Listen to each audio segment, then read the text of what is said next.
Nessa aula, nós vamos estudar uma aplicação muito importante da decomposição de valores singulares, decomposição em valores singulares, que é o PCA, Principal Component Analysis. O que é o PCA? Bom, é uma técnica de aprendizado de máquina não supervisionada, porque os dados utilizados no PCA, eles não vêm rotulados, eles não vêm com uma propriedade dizendo de que classe, de que tipo que esses dados são. E o que se deseja com essa técnica, consistentemente com essa classe de técnica de aprendizado, é revelar informações sobre esse conjunto de dados. Especificamente, no caso do PCA, o que se deseja é encontrar as direções principais, ou as direções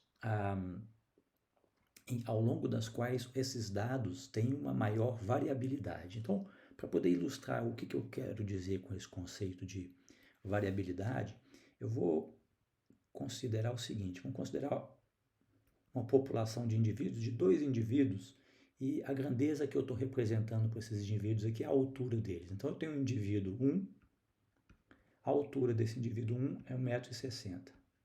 E eu tenho um indivíduo 2, cuja altura é 1,80 m. Então, se eu representar esses indivíduos aqui, o de 1,60 m está aqui, nesse eixo, eu estou representando no eixo horizontal a altura deles, e o de 1,80 m está aqui. A média, né, se eu somar essas duas alturas aqui e dividir por 2, a média desse conjunto de indivíduos está aqui, 1,70 m.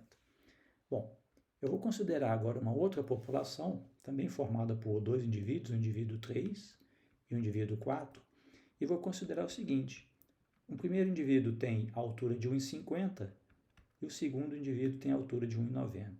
Então, esse primeiro indivíduo dessa segunda população tem essa altura, 1,50 m, e o segundo está aqui, tem 1,90 m. A média deles continua aqui, 1,70 m. Porém, essa segunda população, ela tem uma variância maior em relação à média. Os dados estão mais espalhados. Se eu pegar essa distância aqui de 1,50 em relação à média e levar isso ao quadrado, e de 1,90 menos a média, essa distância levar ao quadrado, somar isso é a medida de quanto que os dados estão espalhados. Então, essa população, essa segunda população, embora ela tenha uma altura média de 1,70, os dados estão mais espalhados. Então, o PCA, ele vai tentar olhar para os dados, é uma técnica que vai verificar num conjunto de dados quais são essas direções ao longo das quais existe maior variância dos dados, e vai identificar essas direções de forma a explicar esses dados, de explicar essa variância nos dados. Essa aqui é, a grosso modo, a ideia do PCA. Então, por exemplo, olha aqui, nessa figura que foi extraída da online, eu tenho um conjunto de indivíduos, cada indivíduo aqui é representado por um ponto, e o indivíduo tem duas features, tá? X1 é uma propriedade 1 e uma propriedade 2, tá? Então, eu vou representar um indivíduo, eu vou representar como um vetorzinho xi. Xi é um indivíduo. Então, xi vai ser uma coluna para mim numa matriz de dados, e cada coluna vai ter algumas propriedades. Então, as propriedades ou as features. Nesse caso, eu tenho xi com duas propriedades. A propriedade representada no eixo horizontal e a propriedade representada no eixo vertical. Então, eu tenho duas features aqui, duas propriedades. Então, claramente, a gente verifica aqui, que existe uma direção, que é essa que está indicada aqui no gráfico, como primeira componente principal, primeira direção principal, que claramente os dados estão mais espalhados ao longo dessa direção do que em relação a essa segunda direção que está aqui indicada, né? Nesse caso, esses dados aqui, eles são dados, são duas features, mas ainda que não fossem duas features, esses dados poderiam estar projetados esses dados com mais features, com N features, poderiam estar projetados nesse espaço de duas features. Então, se eu olhar para essa projeção, ainda que não seja a projeção, seja os próprios dados, eu tenho uma direção aqui ao longo dela, a gente verifica que os dados realmente estão mais espalhados. Então, o que o PCA vai tentar encontrar? Ele vai tentar encontrar essa direção aqui, ó, ou as direções ao longo das quais esses dados mais se espalham, onde há mais variância para esse conjunto de dados. Essa aqui é a ideia central do PCA, tá? Então, como que nós vamos formalizar isso? Bom, a nossa abordagem aqui é tratar cada indivíduo, né, como uma coluna em uma matriz de dados. Então, eu vou pegar um indivíduo XI, esse indivíduo XI vai ser uma coluna numa matriz de dados. Então, eu vou ter M indivíduos. Cada coluna representa um indivíduo e para cada coluna eu tenho uma propriedade desse indivíduo, uma propriedade ou uma feature, por exemplo, a altura, o peso, alguma outra informação sobre a glicose, alguma informação relevante para ele, tá? Então, essa matriz que a gente vai utilizar aqui, essa matriz de dados, é a matriz que eu estou chamando de X. Qual que é a ordem dela? Ela tem N linhas, diferentemente do que a gente usou ou vem usando ao longo do curso. Essa matriz de dados, ela é uma matriz que tem N linhas. Então, N é o número de linhas. O número de linhas é o número de propriedades de cada indivíduo. E eu tenho M indivíduos, de forma que M é o número de colunas dessa matriz. Então, essa minha matriz de dados é uma matriz X, N linhas, M colunas, né? E associado a esse conjunto de dados, eu tenho também a média desses dados, né? Para cada propriedade aqui, ó, para cada uma dessas propriedades, se eu pegar, por exemplo, a primeira linha dessa matriz de dados, eu estou representando essa mesma propriedade, a altura, por exemplo, ao longo de toda essa população de M indivíduos. Então, eu posso calcular uma grandeza, que é esse vetor x barra, que é a média de cada uma dessas propriedades. Então, esse vetor x barra, ele nada mais é do que a soma desses vetores n dimensionais dividido por m. Isso me dá o vetor de propriedades médias. O vetor de propriedades médias aqui da minha população. Então, a partir destes dados originais, que estão representados pela matriz X, eu vou construir uma matriz de dados agora, que é a matriz X tilde, essa matriz que eu estou indicando aqui embaixo, ó, perdão, essa matriz X tilde, que é uma matriz agora em que os dados foram centralizados em torno da origem. Então, como que eu obtive essa matriz X tilde? Eu peguei a matriz X e cada coluna da matriz X, a coluna XI, eu dela subtraí a média, que é X barra. Então, essa matriz de X tilde, ela é uma matriz em que os dados foram centralizados em relação à origem. Se a gente reparar nessa figura aqui que eu utilizei, os dados de fato estão centralizados em torno da origem. Olha aqui, ó.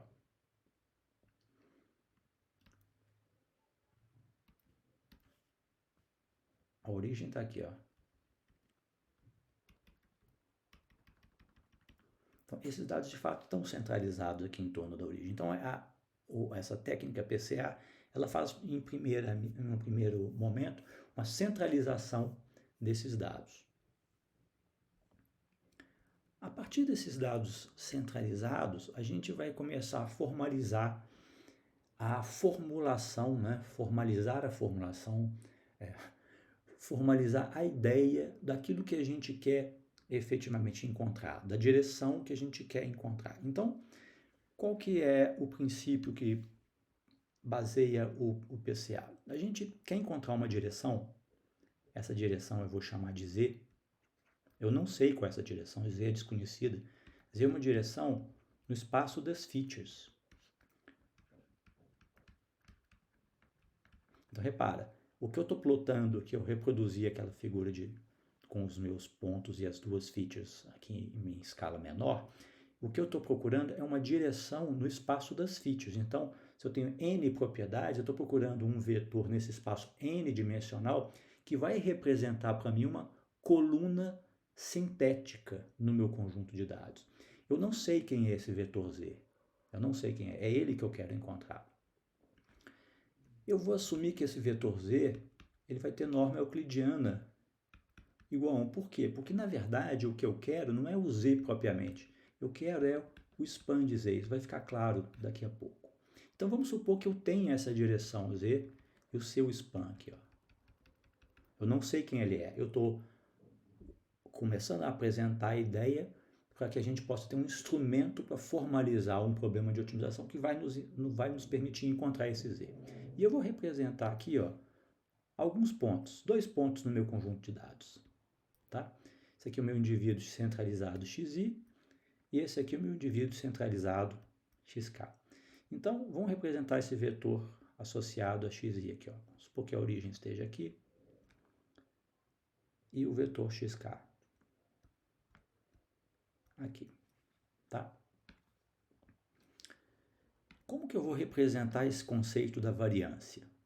Bom, a variância desses 2 vetores ao longo dessa direção, como que eu vou utilizar? Eu vou pegar e vou projetar cada um desses vetores xi ao longo dessa direção.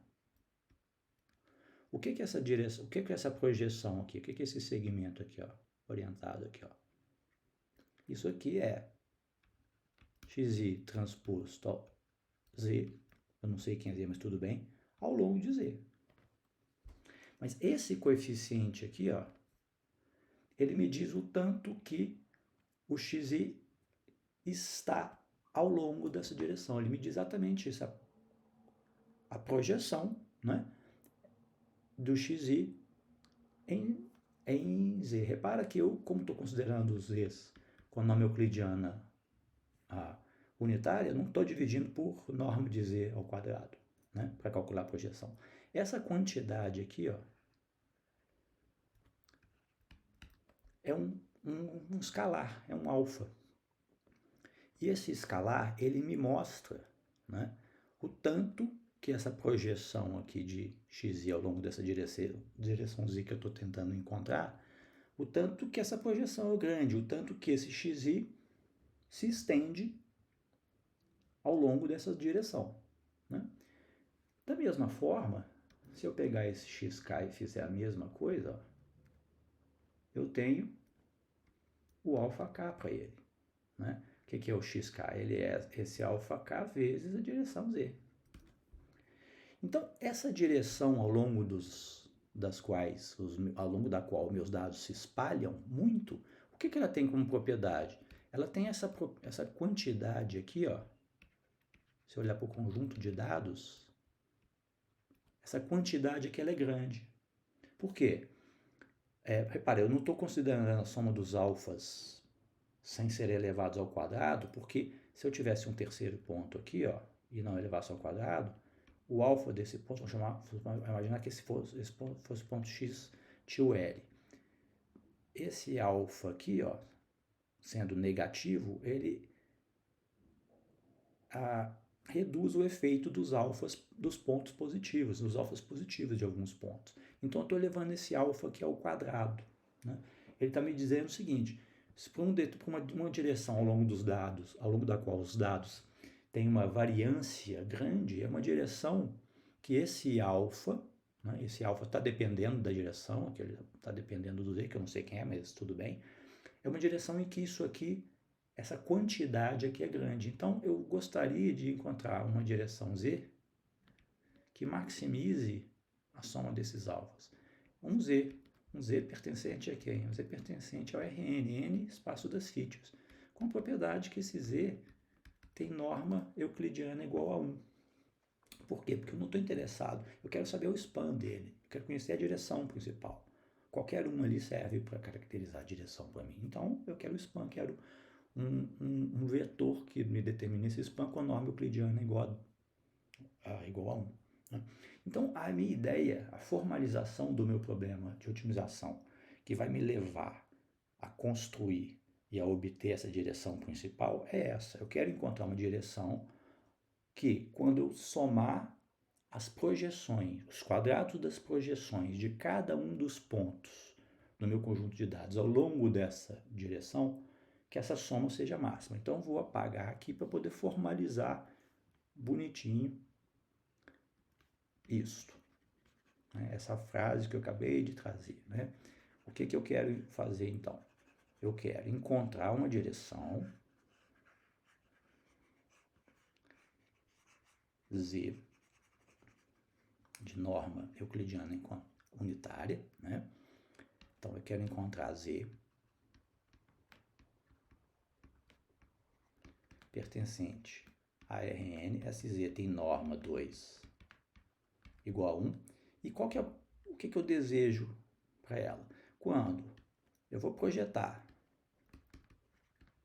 todos os pontos centralizados ao longo de Z. Quando eu fizer isso, eu vou obter o quê? Os alfas is. Eu quero que essa Z maximize a quantidade somatória de alfa i para 1 até m. M é o conjunto de pontos, né? Por quê?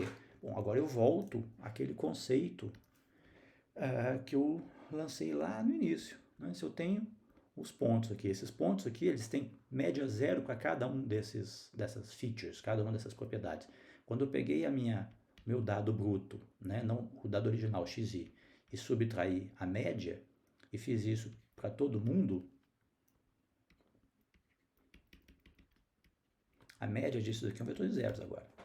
Né? Se eu pegar isso aqui e dividir por m, essa quantidade aqui dividido por m pontos, aqui me dá o vetor de média zero. Então, esses dados, eles estão o quê? Todas essas propriedades, elas têm média zero. Então, eu estou querendo fazer o que agora? Encontrar uma direção ao longo da qual esses dados, essa variância desses dados, a variância dessa propriedade sintética, esse vetor de propriedades, ao longo desse indivíduo sintético, isso é máximo, essa quantidade é máxima. Então, essa que é a justificativa para a gente de usar a variância como uma medida a ser maximizada aqui, né? É essa direção que eu estou encontrando, esse componente principal, ela tem que ser uma direção em que, ao longo da qual eu observo um grande espalhamento desses dados. Esses alfas, as projeções de cada um desses indivíduos centralizados ao longo dessa direção, ao quadrado dessas projeções, soma uma quantidade muito grande, soma a máxima quantidade possível. Né? Essa que é a ideia do PCA. Então, como que a gente está formalizando aqui o nosso problema, né? Que a ideia central nossa, nós então queremos encontrar essa direção Z, ela tem norma unitária, e a média da soma dos quadrados das projeções, ou a soma, seja máxima, né? Porque eu maximizar isto daqui, ou maximizar isso dividido por m, que é o que está colocado aqui nessa caixa, né? Maximizar a média, seja máximo. Quando eu maximizo esse numerador, né? E o denominador sendo constante, eu estou maximizando também a razão entre a soma dos alfas ao quadrado por m, ou maximizando a soma dos alfas ao quadrado, né? Então, por que eu estou usando a norma euclidiana para formalizar esse problema? Porque a norma euclidiana, ela não favorece direção nenhuma, né? Se eu considerar que a bola, por exemplo, unitária na norma euclidiana, toda direção aqui é igualmente desejável. Se eu considerar outras normas, né, por exemplo, a norma infinito, não, né? Há um favorecimento aqui, tá certo? Há um favorecimento aqui, ó. Eu tenho direções ou assim, ou assim, ortogonais a ela, tá certo? Bom, então recordando, né? a projeção de cada um desses indivíduos centralizados no span dessa direção Z que eu não tenho, que eu quero encontrar, é esse alfa, que é essa quantidade aqui, o produto interno do indivíduo centralizado xi tio por essa direção que eu estou querendo encontrar. Então vamos fazer isso. O que a gente quer maximizar? A gente quer maximizar nesse nosso problema a soma desses alfas ao quadrado dividido por n. Mas o que é cada um desses alfas? Alfa i. Ué, a gente acabou de discutir e a gente sabe que é isso aqui, esse produto interno. Então, vou substituir esse produto interno aqui. Aqui, ó. Não ficou claro aqui não, né? Deixa eu apagar. Opa. Olha aqui o produto interno. Um alfa i está aqui e o outro alfa i, completando o quadrado, está aqui. Né? Então, como que eu cheguei nessa segunda expressão aqui? Simples, né? Muito simples. Olha lá.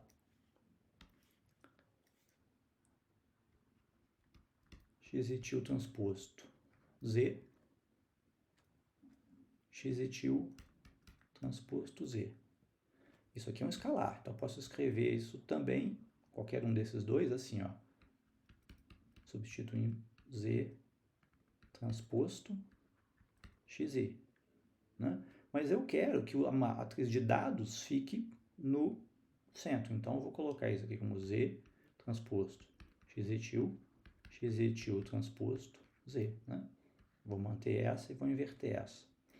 Então, se eu somar isso daqui, 1 sobre M, isso aqui é uma matriz de rank 1, ó. Tá? Então, estou pegando essa coluna aqui, xi tio, vezes essa coluna transposta. Isso aqui, M desses termos. Quando eu somo isso aqui tudo, o que isso aqui me dá? Cada um desses termos aqui, essa é uma matriz, né? Mais o x e mais 1 por xi mais 1 transposto, até a última, né? Da primeira até a última. Então, o que eu estou somando aqui? Eu estou somando M matrizes de rank 1. Isso é exatamente o produto da minha matriz x por x tio transposto, né? X tio por x tio transposto. Isso daqui, ó, é exatamente isso. A gente sabe disso.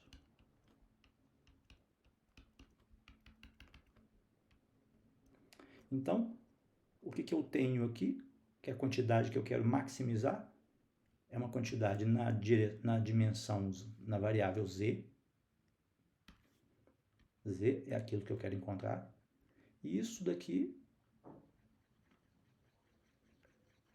é a função objetivo que eu quero maximizar. Isso aqui é uma matriz n por n. Né? Isso aqui é uma matriz n por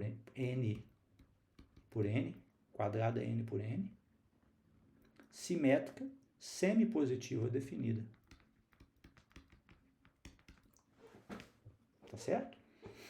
Essa aqui é a matriz que define o meu problema de otimização, do meu problema de PCA. Então, essa é a formulação do problema que eu quero resolver. Então, olha aqui o problema do PCA formulado. Eu quero encontrar uma direção, como que eu leio isso? Né? Eu quero encontrar uma direção que maximize essa quantidade que está aqui indicada. Onde que eu tenho grau de liberdade aqui? Ó? Tem grau de liberdade exatamente na variável de decisão. O Z, eu quero encontrar ele. Ó. Eu quero encontrar Z. Eu quero encontrar Z. Z pertencente a Rn, é o que está escrito aqui. Ó. Com Z tendo norma euclidiana igual a 1. O que esse Z tem que fazer? Tem que maximizar essa quantidade. O Z, essa aqui é uma função quadrática em Z. Z transposto, uma matriz, por Z. E essa matriz que está aqui no meio, que a gente chama essa matriz de covariância, ela é isso, ó, x tio m.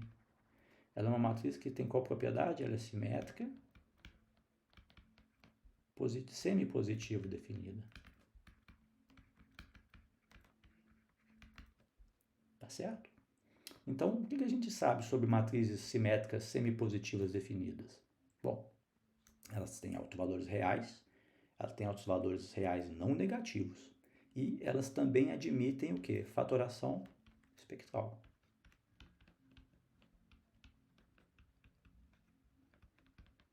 Elas são similares a matrizes diagonais. E é essa a ideia que a gente vai explorar. Quer dizer, a fatoração espectral dessa matriz S, a espectral dela S igual a U lambda U transposto, está intimamente ligado à fatoração SVD de quem? Da X til sobre raiz de M, que é U sigma V transposto. Tá? Então, essas direções principais, a direção principal, a direção que vai resolver esse problema, que virá exatamente, é o assunto do próximo desses slides, virá exatamente da fatoração espectral dessa matriz, que está aqui ensanduichada entre o Z transposto e o Z. Bom, qual que é a diferença, então, entre a formalização matemática e a geometria do que a gente apresentou para o PCA e para uma outra abordagem para tratamento de dados, que foi o problema do mínimos quadrados, né? De representação, de aproximação de dados, que também é o problema de mínimos quadrados. São ideias bem distintas, né? No problema de mínimos quadrados, o que a gente faz é encontrar o vetor x que minimiza essa função. O vetor b, tipicamente, ele não pertence ao column space de A, e o que a gente quer encontrar é o x tal que esse AX, alguém em column de A, minimiza essa diferença. Bom, de onde vem esse problema, né? Fazendo a interpretação aqui com o mesmo conjunto de dados, né? Usando o mesmo conjunto de dados aqui, ó. Vamos representar poucos dados aqui, ó. Vai ficar simples de desenhar. No mínimos quadrados, se a minha função explicativa, que é uma função linear, por exemplo, em x, vou colocar alfa não, porque alfa foi o que eu utilizei para representar as projeções, senão vai dar bagunça aqui. Vamos colocar Azinho mais bx. Quando eu formulo esse problema, qual matriz que está aparecendo ali na é uma matriz de uns, referente ao termo constante, né? Então, A mais B xi tem que ser igual a yi. Os pontos que eu tenho, né, é xi, y, para ir de 1 até m. Esses mesmos pontos eu vou utilizar no PCA. E a minha outra coluna de A são essa coluna formada pelas abscissas dos m pontos. Eu não consigo passar uma reta por todos os pontos. Estou dizendo uma reta aqui, mas eu poderia ter usado uma outra função explicativa, ax mais bx mais cx ao quadrado, um polinômio de segundo grau. Não existe uma reta que passa por todos esses pontos. Então, o que eu estou fazendo? Eu estou encontrando uma reta que melhor aproxima esse conjunto de pontos no seguinte sentido. O valor yi desse ponto aqui, ó, é isso aqui. Ó. Mas essa função, para esse valor de xi, associado a esse par xi, yi, ele está aqui. Ó. O que eu estou fazendo? Eu estou pegando essa diferença aqui, ó, yi menos a menos b xi, estou levando isso aqui ao quadrado, estou somando isso para todos os m's e estou minimizando essa quantidade aqui. É exatamente a minimização dessa norma aqui, ó, ao quadrado. É isso que a gente está fazendo. Exatamente isso que a gente está fazendo no mínimos quadrados. Ao passo que no PCA, esses mesmos conjuntos de pontos aqui, perdão, vou desenhar primeiro os pontos. Esse mesmo conjunto de pontos aqui,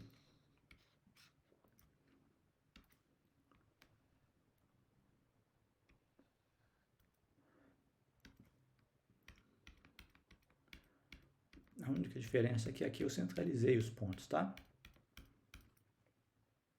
A minha direção, eu não estou calculando a soma dessas distâncias aqui ao quadrado, como eu estou fazendo aqui no médio mínimos quadrados. Não é isso. Aqui, o que eu estou fazendo é encontrando uma direção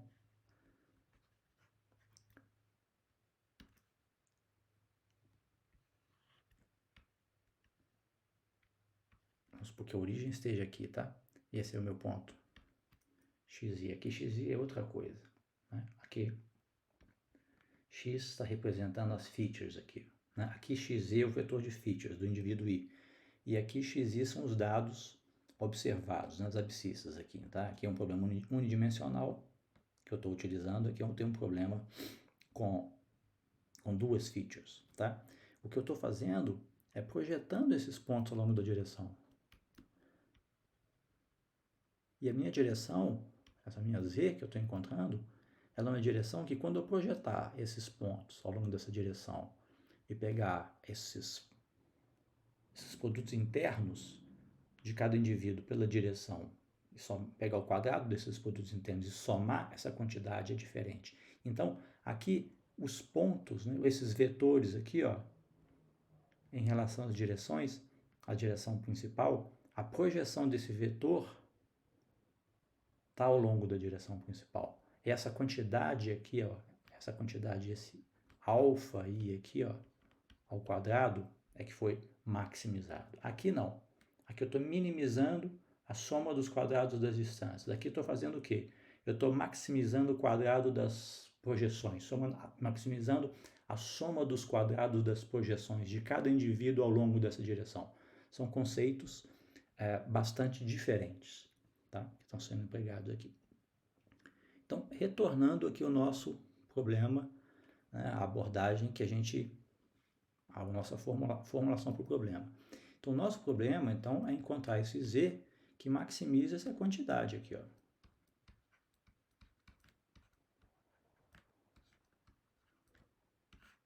Essa matriz aqui, essa matriz que a gente chamou de S, ela é uma matriz muito importante, é uma matriz chamada de covariância amostral.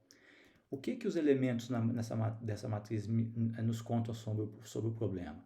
Os elementos na diagonal da matriz, elas mostram uma propriedade de cada uma dessas variáveis, né? Então, repare, essa matriz aqui, ela tem dimensão n por n. Isso aqui é feature por feature. Então, no I, eu tenho o produto interno, né? Da feature I ao longo de todos os indivíduos pela feature I ao longo de todos os indivíduos, pela coluna do X til transposto. Então, o que isso está me dando? Isso está me dando a variância da variável I, dessa propriedade I que cada um dos indivíduos carrega, né? Ela é matematicamente, ela é o produto interno, né, da iésima linha da X til pela iésima linha da X til, ou pela iésima coluna da X til transposto, né? Então, uma matriz em que as entradas na diagonal, né, ou uma entrada na diagonal especificamente, a entrada I é grande, significa o quê? Que, embora essa propriedade I seja centralizada nessa matriz X til, ela é muito espalhada ao longo dessa direção. A variância é grande. A média é zero, mas a variância é grande. Por outro lado, os elementos fora da diagonal, o SIJ e o SJI, essa matriz assimétrica, né, esses elementos mostram o nome desses elementos, né, eles informam covariância para par de variáveis. Então, o SIJ ele é o produto interno da iésima linha da X til pela jésima coluna da X til. O que ele mostra? O produto interno. Então, ele mostra o seguinte, quando ele é positivo, ele mostra que quando a variável I tende a crescer, a variável J, a feature J, tende a crescer. Quando uma tende a cair, a outra tende a cair também. Então, elas se movimentam no mesmo sentido. Essa é a tendência dessas duas variáveis. E quando essa variável, essa grandeza na diagonal da matriz, ela é negativa, mostra o comportamento oposto. Quando uma dessas propriedades, a propriedade I tende a crescer, a propriedade J tende a decrescer. Elas são negativamente correlacionadas.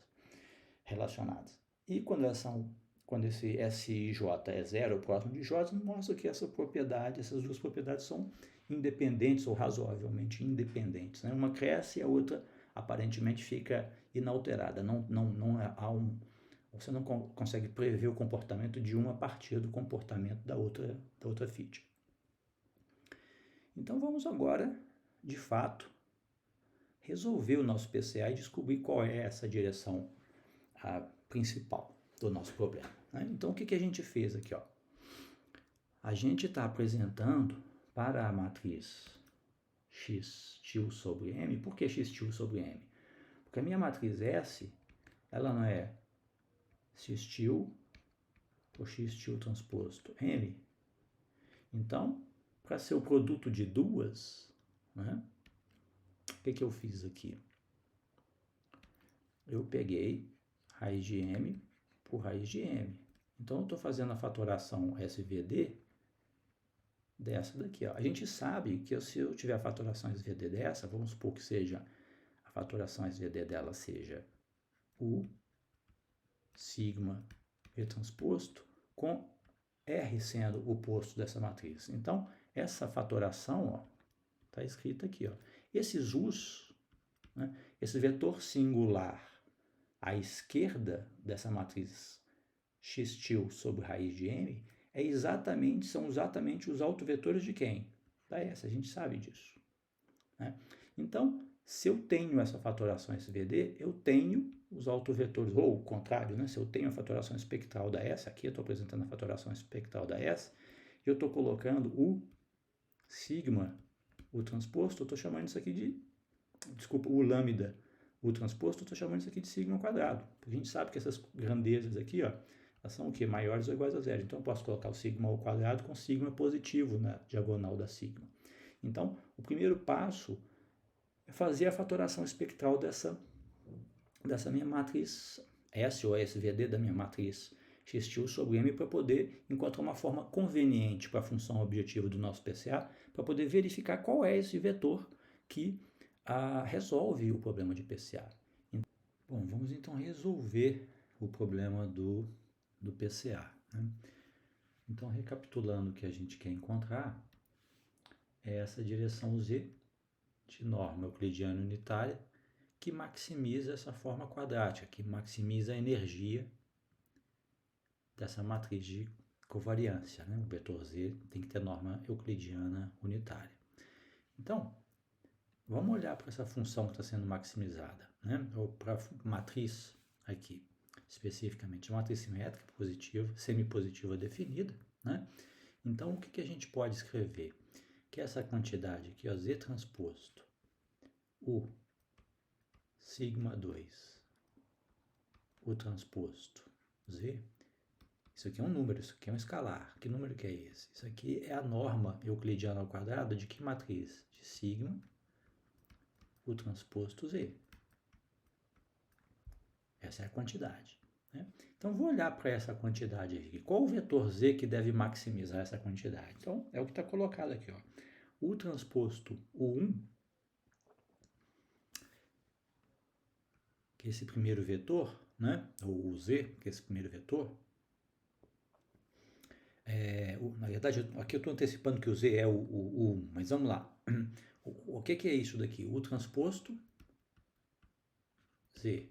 Eu tenho as linhas de U transposto sendo esses R vetores U's, né, que definem o column space da matriz X' dividido por raiz de M, né, vezes Z. Isso tudo aqui, né, o produto dessa matriz por um vetor vai me dar um outro vetor. Vou chamar esse vetor aqui de Y. Tá? E esse Y vai multiplicar essa matriz sigma, que é uma matriz diagonal, que tem os valores singulares, ou as raízes quadradas dos autovalores dessa matriz S aqui. Então, essa aqui é a minha matriz sigma. Bom, além disso, esses sigmas eles estão ordenados, né, pela nossa fatoração SVD, eles estão ordenados do maior para o menor. Então, é uma ordem não crescente de valores na diagonais, todos valores positivos na diagonal, né? Então, eu estou falando tudo isso para mostrar o seguinte: qual é a escolha mais adequada que eu posso fazer para determinar esse vetor z de norma euclidiana unitária. Então, vou pensar aqui. Se eu pegar esse vetor z exatamente igual a U1, vamos pensar aqui, U1, se o z for igual a U1, então o transposto U1 vai ficar 1, né? O 2 transposto 1 vai ser 0, são ortogonais, assim como todos os produtos das outras linhas da U transposto por z. Então, se esse cara aqui for U1, se o z for U1, esse produto aqui vira o vetor E1. Sigma vezes E1, isso aqui vai me dar quanto? Vai me dar o sigma 1. Então, isso tudo aqui, vai me dar sigma 1. Né? Sigma 1 vezes E1, que tem como norma sigma 1, norma ao quadrado de sigma 1 ao quadrado. Né? Qualquer outra escolha que eu fizer para um vetor de norma unitária vai ser pior do que isso. Porque, repara, eu não posso... O meu vetor z, na medida que eu imponho que ele tem que ter norma unitária, se eu distribuir para o vetor z, para as componentes dele, alguma coisa aqui, ó, diferente de zero, além da primeira componente, foi o caso que eu discuti,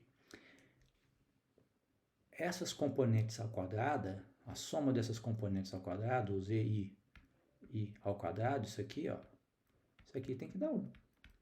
Porque esse vetor aqui tem que ter norma ao quadrado, norma euclidiana unitária. Né? Então, qualquer outra coisa que eu substituir aqui, ó, de zero para um não positivo, para um valor positivo aqui, ó, eu vou estar diminuindo a quantidade que eu vou pegar, vou diminuir a norma desse vetor resultante. Isso não é muito difícil da gente fazer associação com o conceito de norma matricial que a gente conhece, né? Então, tudo isso que eu estou dizendo aqui é para salientar o fato que a escolha ótima, né, o vetor z que maximiza essa quantidade é o vetor z que é igual ao primeiro componente principal, o primeiro vetor singular à esquerda da matriz x-til sobre raiz de m, ou o autovetor dessa matriz de covariância aqui, ó, né, essa matriz S associado ao maior autovalor dela, né, que é o sigma i ao quadrado, o lambda 1 é o sigma 1 ao quadrado. Tá? Agora, como que eu posso perceber que essa escolha é de fato a escolha ótima? Está ligado exatamente ao conceito da norma. Né? Qual que é a direção que, dentro dos vetores de norma euclidiana igual a 1, né? Se eu olhar para essa matriz Z aqui, ó, se eu olhar para a matriz Z, né? Vou pensar aqui, estou pegando aqui o conjunto dos vetores que tem norma euclidiana igual a 1. A gente sabe que quando eu aplico essa matriz S no vetor Z, o que eu ganho é um determinado vetor. Um vetor, vou chamar aqui de vetor W. Né? Dentre todos os vetores Z, qual é o vetor Z que eu devo aplicar em S para que esse vetor resultante aqui, ó, tenha a maior norma possível? Bom, isso aqui é a direção associada a quem? A direção associada ao autovetor associado ao maior autovalor. Tá certo? Da mesma forma, quando eu olho para cá, ó, a mesma conclusão eu chego. Então, se eu quero maximizar a norma desse resultado aqui, isso aqui vai virar uma elipse, né? Isso aqui vai virar uma elipse. Quando eu aplico S nesse vetor Z. Tá certo? Quando eu aplico S no vetor Z.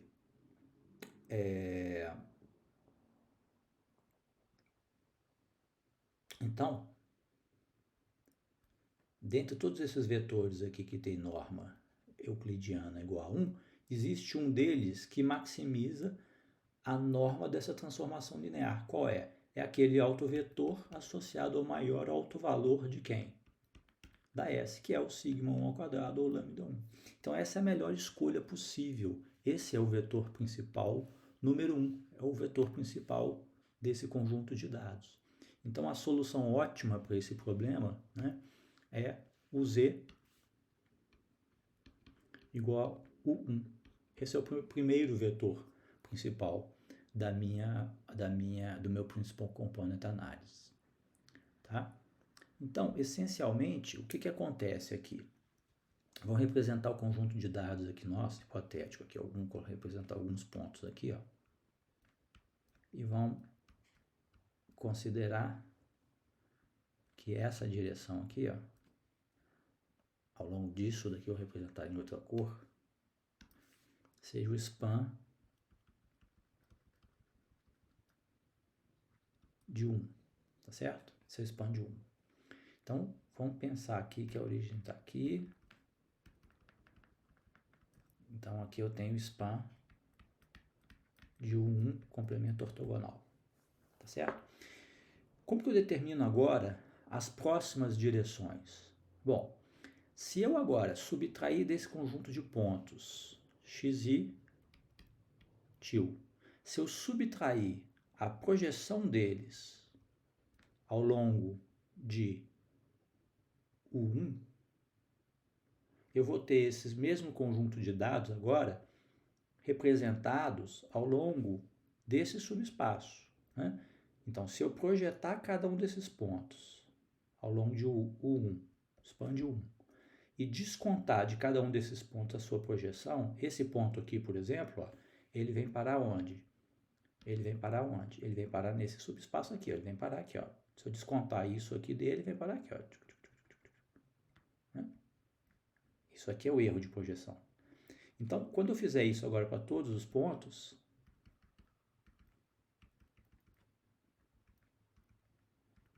descontar de todos esses pontos aqui, a projeção deles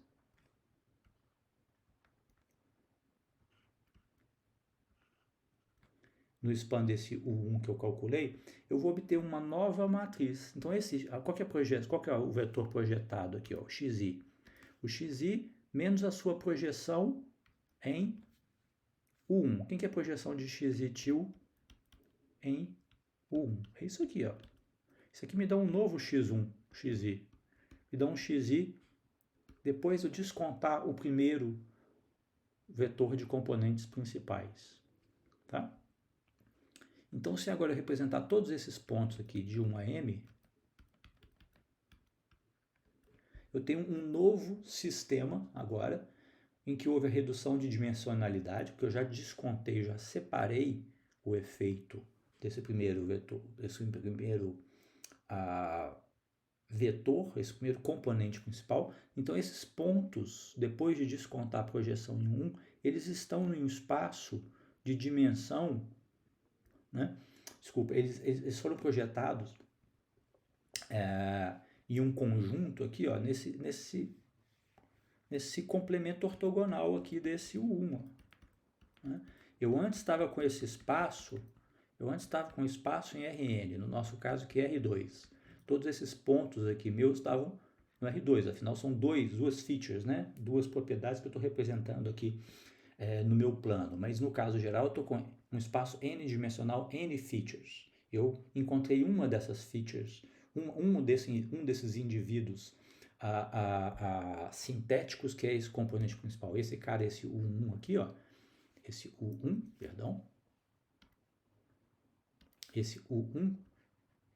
ele é alguém no Rn, né? Ele é o quê? Ele é um conjunto de features sintéticas, né? É um conjunto sintético, um indivíduo sintético, é isso que ele é.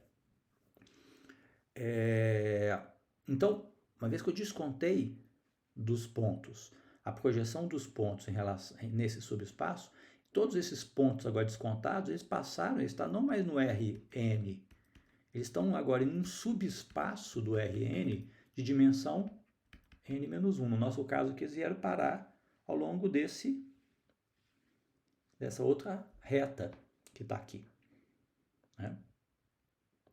E aí isso explica por que nós centralizamos esses dados para que, de fato, essas retas sejam subespaços vetoriais, né? Na verdade, é isso que a gente fez.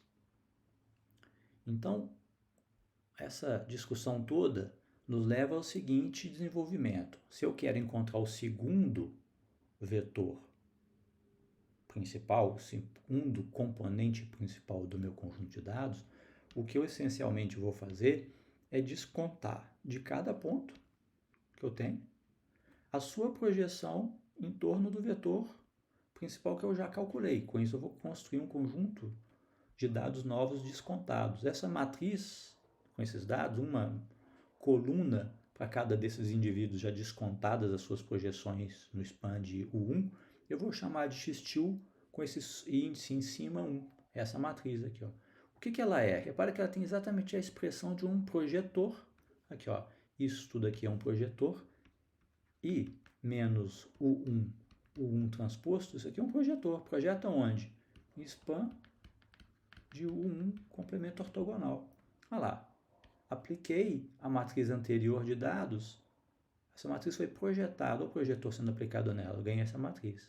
Agora, eu vou fazer a análise dessa matriz aqui, ó, dessa nova matriz. A minha matriz S, agora é a matriz S1. Quem que ela é? Ela é essa x til 1 por raiz de m vezes x til 1 por raiz de m. Quem que é essa minha x1? Gente, a x1 til, ela é exatamente a x til menos uma matriz de rank 1. Que matriz de rank 1 que foi substituída? Olha aqui a expressão dela, olha aqui, ó.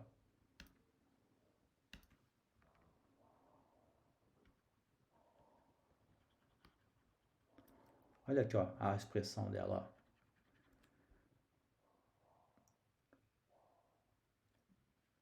X, o que eu subtraí aqui dela? U1 transposto, né, por x-til. Foi isso que eu substituí aqui, ó. A matriz de rank 1 vezes ela própria. Então, quem que é essa matriz aqui? Ó? Vamos olhar para a fatoração SVD das matrizes aqui, ó, para enxergar qual que é o resultado disso. Então, essa é a matriz que eu estou querendo analisar. Essa é a matriz que eu obtive depois de descontar o primeiro termo, certo? Descontar o primeiro vetor principal. Essa.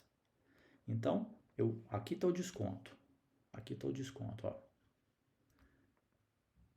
Vou substituir aqui, ó, a fatoração SVD dessa daqui, ó. Quem é a fatoração SVD dessa? A gente sabe aqui, ó, a fatoração SVD dela. R termos de rank 1. Sendo que o primeiro termo de rank 1 é o único que vai ser efetivamente descontado, porque todos os outros vão virar zero. Olha aqui, ó, olha o efeito de descontar esse produto ali, ó. Vamos abrir esse termo aqui, ó. A primeira matriz x1 é sigma i, ou sigma k, né? Sigma k, o k, vk transposto, esse somatório de k aqui, de 1 a r, menos essa quantidade, U1 transposto por x-til raiz quadrada de m. Esse x-til é o quê? Vamos subtrair ali, vamos colocar ali a sua fatoração SVD. Vamos apagar aqui e vamos colocar aqui a sua fatoração SVD. Então, vou colocar essa raiz de m para cá. Aqui, ó, as fatorações SVD de raiz de til sobre Vm. Raiz de k, UK, VK transposto. VK transposto. Isso aqui de K de 1 a R. Bom, eu posso entrar, isso aqui é um escalar, ó, isso aqui é um escalar. Então, essa matriz de rank 1 aqui, ó, eu posso jogá-la para cá, para dentro, ó. Então, isso aqui vai ficar Eu estou olhando só para o termo que está descontando, tá? Estou olhando só para isso aqui, não estou considerando esse aqui ainda não. Então, isso aqui vai ficar a própria x-til, que é esse pedaço aqui, ó. Esse x-til, menos esse pedaço aqui que é o que eu estou descontando. Então, o que eu estou descontando? Coloquei aqui para dentro, ó, sigma k, aí ficou essa constante aqui, o k, vk transposto. Isso aqui, para k de 1 é r. Eu posso colocar agora o parênteses aqui, ó. Isso aqui é 1, quando o k é 1, e é 0 para todos os outros k's diferentes de 1. Então, na verdade, eu estou descontando da x-til apenas o quê? Apenas o primeiro termo na fatoração espectral de x-til. Então, essa x-til é efetivamente a x-til nova, essa x-til 1, ela vai ser exatamente a x-til anterior menos o termo de rank 1. O primeiro termo de rank 1 associado ao sigma 1, U1, V1 transposto. Então, essa matriz nova aqui, ó, essa matriz nova, depois de descontar o conjunto de dados agora que representa esses pontos projetados aqui, ó. Isso é a x-til. É isso que ela é. Essa matriz agora, como que eu posso escrevê-la? Ela é a soma de rank da matriz x-til menos 1 termos de rank 1. Então, por analogia, quem é o vetor, o componente principal que maximiza o PCA para essa matriz de dados x-til1? Né? É a mesma pergunta que a gente fez para o caso da matriz completa, a gente faz agora para essa matriz, onde o que está aqui, ó, não é mais a S igual a x-til transposto sobre M. Mas agora é o que? x-til1 transposto. Então é S1. Essa x-til agora é a soma de quantos termos? Sigma K, o KVK transposto para K de 2 até R. Então qual que é o vetor Z que maximiza agora a dispersão ao longo desses dados que foram projetados nesse subespaço n-1 dimensional? É o segundo vetor principal da matriz, que é, na verdade, agora o autovetor associado a essa matriz aqui, ó, associado ao seu maior autovalor, que nada mais é que o lambda 2, que é o sigma 2 ao quadrado, que é o lambda 2 dessa matriz. O autovalor de maior magnitude de S1 é o lambda 2, que é o sigma 2 ao quadrado. Quem que é o vetor principal? É o autovetor associado a esse segundo valor singular, então é o U2. Então, esses vetores principais, na verdade, eles nada mais são do que os vetores singulares à esquerda da minha matriz de dados dividido por raiz de m. Esse raiz de m aqui não muda esses valores aqui, só muda os valores singulares, né? Só muda a norma da matriz, não muda o subespaço coluna dela, tá certo? Que é o que esses vetores aqui representam. Então, essa aqui é a ideia do PCA. Quem que é a solução, então? O primeiro vetor principal, primeiro componente principal, é o 1. O segundo componente principal, o 2. Bom, então o que essencialmente eu estou fazendo? Eu estou pegando esse conjunto de dados que está num espaço que é o Rn dimensional, n porque é o número de features, né? E estou fazendo a redução de dimensionalidade. Quando que eu devo parar de fazer essa redução de dimensionalidade? Quando a variância, aquilo que eu estou tentando explicar é a variância. Quanto que da variância total eu estou explicando? Bom, essa minha matriz de dados X, quem que é a norma de Frobenius dela? Né? A norma de Frobenius dela ao quadrado é o sigma 1 mais o sigma 2 ao quadrado, mais pontinho, pontinho, até o sigma r ao quadrado. Né? Isso daqui é a variância dela. Né? Se eu pegar essa matriz x-til ao quadrado, né, isso aqui isso por M, isso aqui me dá S, a variância, né, dessa matriz aqui, ó, é exatamente essa soma aqui, ó, a soma de seus autovalores, né?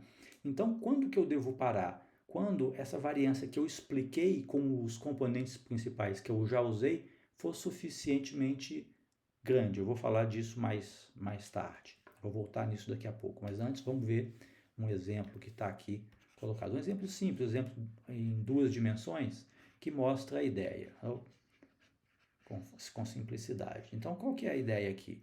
Eu tenho um caso em que eu tenho uma população, essa população tem indivíduos e os indivíduos têm 2 propriedades associadas a eles. Na verdade, essa população é uma população de alunos e as propriedades, essas features, são notas. Então, o meu vetor xi é um vetor que representa um aluno com 2 notas, nota 1 e nota 2.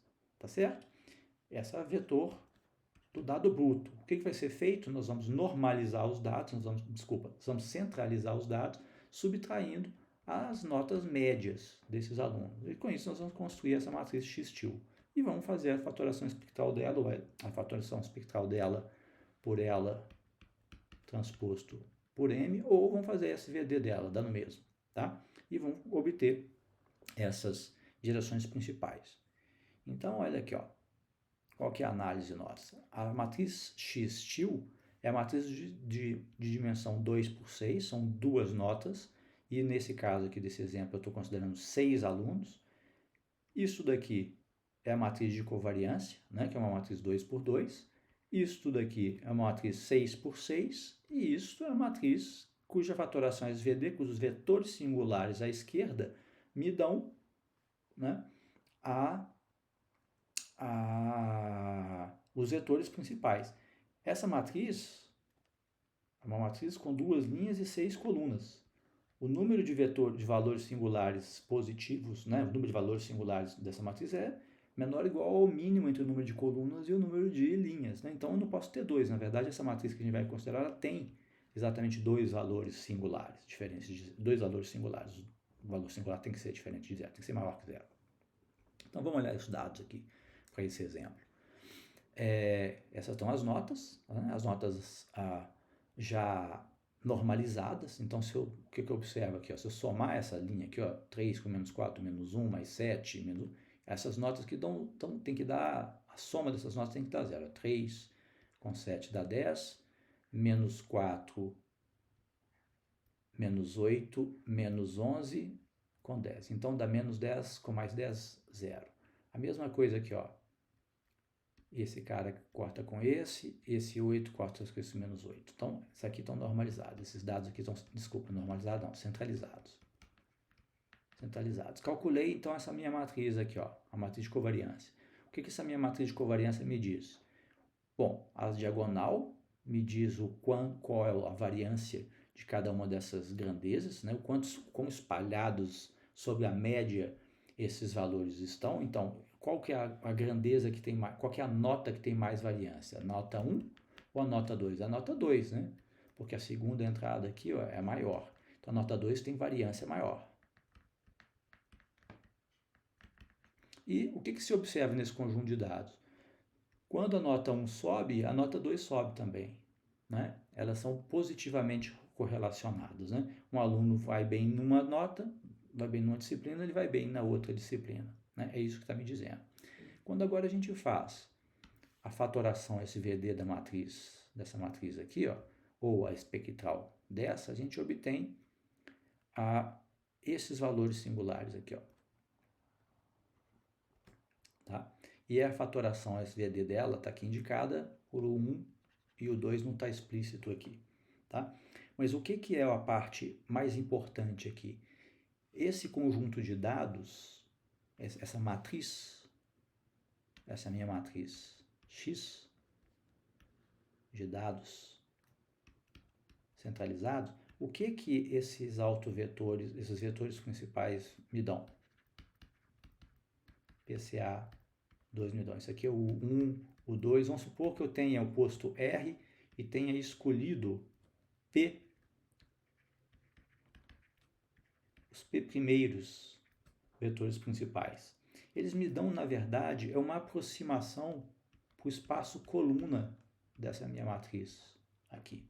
Porque, veja, cada um desses vetores, o 1, o 2, o P, até o último, até o R, se eu considerar se o posto todo da matriz, o espaço coluna todos, eles estão gerando quem? A combinação linear desses caras aqui, ó, me dá quem? Me dá exatamente o espaço coluna dessa matriz. Então, uma forma de eu interpretar uma utilidade desses PCAs, que na verdade é uma utilidade do SVD, que é a técnica que está por trás do PCA, é fazer uma aproximação do column space da minha matriz. Então, o que eu estou dizendo? A minha matriz de dados, a minha X-til, com as colunas dessa matriz, eu tenho o column dessa matriz. Quem que é o column dessa matriz? Eu expando isso aqui, ó.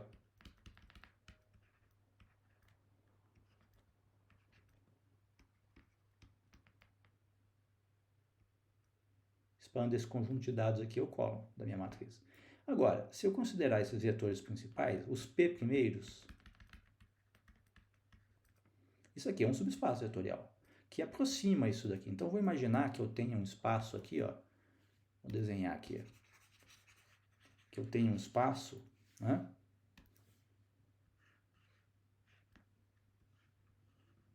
R-dimensional, que é o column de X-til. O que esses vetores principais me dão? Eles me dão a condição de aproximar esse column space por um espaço de dimensão menor, que vai ser tão bom para aproximar esse subespaço quanto a proporção da variância dos dados que esses vetores principais explicarem. Então, qual que é a variância total dos dados? É essa quantidade aqui, ó. O que é isso daqui? É a norma de Frobenius de x ao quadrado. Desculpa, a norma de Frobenius de x sobre raiz de m, né, ao quadrado. Isso aqui está faltando aqui um raiz de m aqui, ó, nessa expressão. Né? Então, quanto mais eu... Só que isso aqui é uma constante, tá certo? Isso aqui é uma constante. Então, isso aqui não muda na minha análise. Posso dividir isso aqui por raiz de m, que não muda a proporção. Muda a norma, mas não muda a proporção. Então, o que eu estou querendo dizer? Se eu considerar os primeiros P valores singulares, quanto da variância que eu estou explicando? Explicando isso daqui, ó. Isso explica. E qual que é a variância total? É isso aqui, ó. Não até P, mas até R ao quadrado. Então, quando essa quantidade aqui, ó, é grande comparada com o denominador, essa quantidade aqui é próxima de 1. Então, para valores de P em que essa quantidade aqui é suficientemente próximo de 1, essa aproximação do espaço coluna da X-til por um espaço com esses P vetores singulares, né, ou componentes principais, é boa. Né? Então, esses vetores principais são essencialmente os autovetores dessa matriz de covariância ou os vetores singulares à esquerda dessa minha matriz de dados aqui, ó. Tá? Essa aqui é a ideia.